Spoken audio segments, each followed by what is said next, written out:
Vitajte priatelia pri sledovaní relácie Môj dom, môj hrad. Ak človek počuje slovo Bojnice, čo mu určite zíde na um? Zámok, zoologická záhrada a určite aj termálne kúpalisko. Nespornou dominantou Bojníc je však určite zámok. A preto ktokoľvek chcel čokoľvek stavať v tomto mestečku, vždy zainteresovaní varovne dvíhali prst, nenarušiť prirodzenú dominanciu zámku a nepokaziť panorámu tohto kúpeľného mestečka, tejto perly Hornej Nitry. Poďte sa teraz, priatelia, spolu s nami pozrieť, ako sa tvorcom obytného súboru Kondomínium podarilo vyrovnať s tunajšou realitou.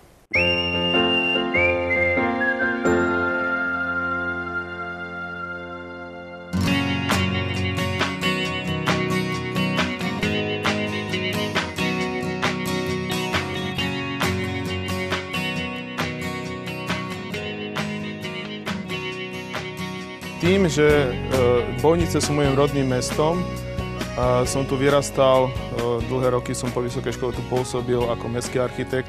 Chcel som dokázať Bojničanom, že moderná súčasná architektúra sa dá postaviť v Bojniciach bez toho, aby negatívne vplývala na jestvujúcu zástavbu a pritom stále zachovala dominantu Bojnického zámku.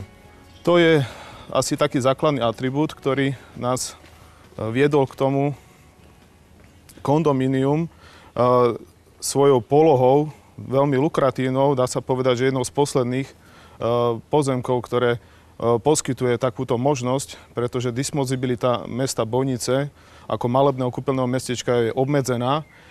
Je veľmi vážnou výzvou pre architekta pri tvorbe každého jedného celku architektonického.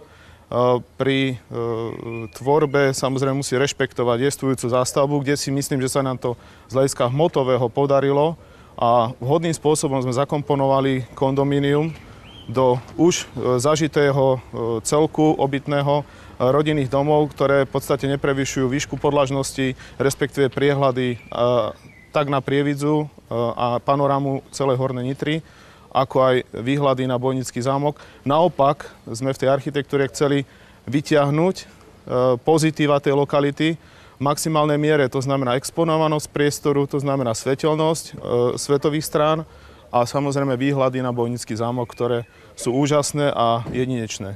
Takže priatelia, o tomto bude nasledujúcich 25 minút. Kondomínium Bojnice.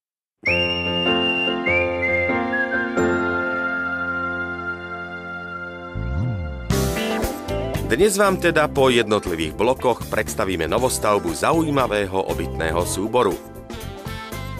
Potom sa na názor na kondomínium opýtame hornonitrianskeho architekta Jaroslava Janesa. Pozrieme sa, ako architekt Pavol Ziaďko koncipoval jeden z dvoch menších obytných blokov.